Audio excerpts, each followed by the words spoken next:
ऐसी होती है माँ की ममता। एक दिल छू लेने वाली कहानी। दापुर नाम का एक छोटा सा अविकसित गांव था। गांव का विकास नहीं, मतलब गांव में रहने वाले का विकास नहीं। इस गांव में कुछ 3-4 परिवार थे जो थोड़ा बहुत खानदानी थे। बाकी सब मेहनत मजदूरी करके अपना जीवन गुजारते थे। इसी गांव में दीना नाम की एक विधवा औरत रहती थी। रहने के लिए छोटा सा घर था। 2 बच्चे थे, शायद एक 5 साल का और दूसरा 3 साल का। दीना का पति बहुत मेहनती था। वो दीना को किसी चीज की कमी महसूस नहीं होने देता था या कैसी भी हालातों में साथ नहीं छोड़ता था। कैसी भी परिस्थिति हो, दोनों साथ मिलकर सामना करते थे। पर कौन जाने किस पर कौन सा अनर्थ कब आ जाए। दीना के जीवन में ऐसी घटना घटी कि उसी घटना ने दीना के पति को दीना से छीन लिया। दीना के पति के गुजरने के बाद ऐसा लगने लगा कि मैं जिंदा तो हूं पर मुझ में जान नहीं है।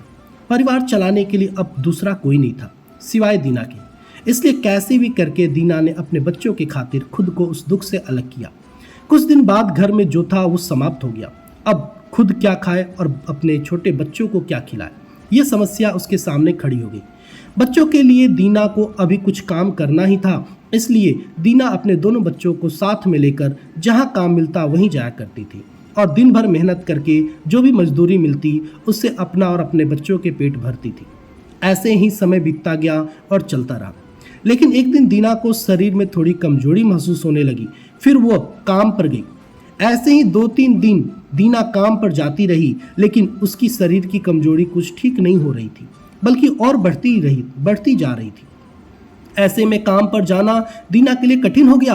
दीना बहुत चिंतित रहने लगी। अगर काम पर नहीं गई तो मेरे बच्चे भूखे मर जाएंगे। उसी चिंता ने दीना को और कमजोर कर दिया। इतनी कमजोर कि उठने बैठने के लिए लकड़ी का सहारा लेना पड़ता था।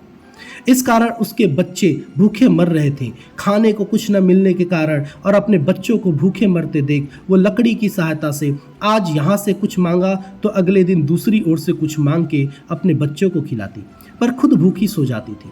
ऐसे ही एक दिन वो खुद जा न सकती थी, इसलिए अपने बच्चों को समझा के खाने के लिए कुछ मांगने के लिए गांव में भेज देती है। कुछ समय बाद बच्चे 2 चपाती और थोड़ी सी सब्जी लेकर लौटते हैं। 2 चपाती से 3 जन कैसे तृप्त होंगे, इसलिए वे 2 चपाती दोनों बच्चों को खिला देती है। वो बरसात का समय था। बिजली न होने के कारण घर में अंधेरा छाया हुआ था।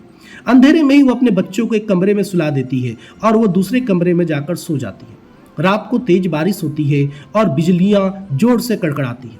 दीना को थोड़ी आराम मिलती है, इसलिए वो गहरी नींद में पड़ जाती है।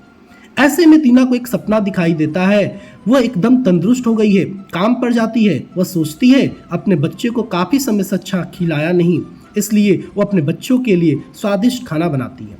बाद में अपने बच्चे और वह साथ में बैठकर खाना खाकर सो जाते हैं। आगे सपने में दीना ने देखा उसके बच्चे जिस कमरे में सोए हुए थे उस कमरे का छत गिरकर उनके दोनों बच्चे मर जाते हैं।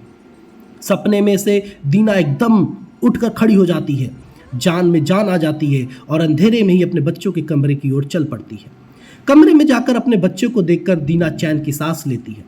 उसी समय दीना को शरीर में ज्यादा कमजोरी महसूस होती है, जिससे वो नीचे गिर जाती है और फिर वहां से उठ ही नहीं पाती है। चैन की सांस दीना की सांस ले लेती है। दोस्तों, यही होती है माँ की ममता, जो मरते दम तक अपने बच्चों के खातिर जीने का जुनून रखती है। दोस्तों, ये छोटी सी कहानी आपको कैसी लगी? अपने विचारों को हमारे साथ जरूर शेयर करें। धन्यवाद।